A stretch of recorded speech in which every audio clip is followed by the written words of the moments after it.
Inter disciplinary research പറഞ്ഞാൽ നിങ്ങൾ ഹിസ്റ്ററിയെ പഠിക്കണമെന്നുണ്ടെങ്കിൽ ആ ഹിസ്റ്ററിയിൽ ഇസ്ലാമിനെ റെലവൻറ്റൈസ് ചെയ്യുക. അപ്പോൾ തന്നെ ആ ഹദീസ് എന്ന് പറഞ്ഞാൽ ശരിക്കും ഹിസ്റ്ററിയാണ്. ഹിസ്റ്ററിൻ്റെ ഭാഗമായിട്ട് നമുക്ക് ഹദീസിനെ പഠിക്കാൻ പറ്റും. ഹിസ്റ്ററിയുടെ ഭാഷയെ നമ്മൾ ഹദീസിനെ അവതരിപ്പിക്കും. അപ്പോൾ ഹിസ്റ്റോറിയൻസ് വായിക്കും. ഹദീസും സോഷ്യോളജിയും തമ്മിൽ ബന്ധം വെച്ചാൽ ഉണ്ട്. സൊസൈറ്റിയെക്കുറിച്ച് തന്നെയാണ് ഹദീസും പറയണത്. സൊസൈറ്റിയെക്കുറിച്ചുള്ള പ്രധാനപ്പെട്ട തിയറീസ് ഹദീസ് അവതരിപ്പിച്ചിട്ടുണ്ട്.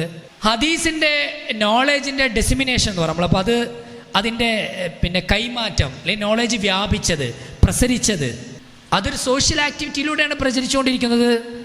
അതൊരു സോഷ്യൽ കൾച്ചറിനെ അത് അടയാളപ്പെടുത്തുന്നുണ്ട്. അതിൻ്റെ കൾച്ചറിനെ കുറിച്ച് പഠിക്കാനും അനലൈസ് ചെയ്യേണ്ടതുണ്ട്. അപ്പോൾ ഞാൻ പറയുന്നത് ഒരു സോഷ്യോളജിക്കൽ പെർസ്പെക്റ്റീവിലൂടെ നിങ്ങളതിനെ പഠിക്കണം. അങ്ങനെ പഠിക്കുമ്പോൾ എന്താണെന്ന് വെച്ചാൽ നിങ്ങൾ പഠിച്ച നോളേജിനെ ഒരു ജനറൽ കമ്മ്യൂണിറ്റിക്ക് അല്ലെങ്കിൽ ഒരു പബ്ലിക് പ്ലാറ്റ്ഫോമിലേക്ക് റെലവൻറ്റൈസ് ചെയ്യാം.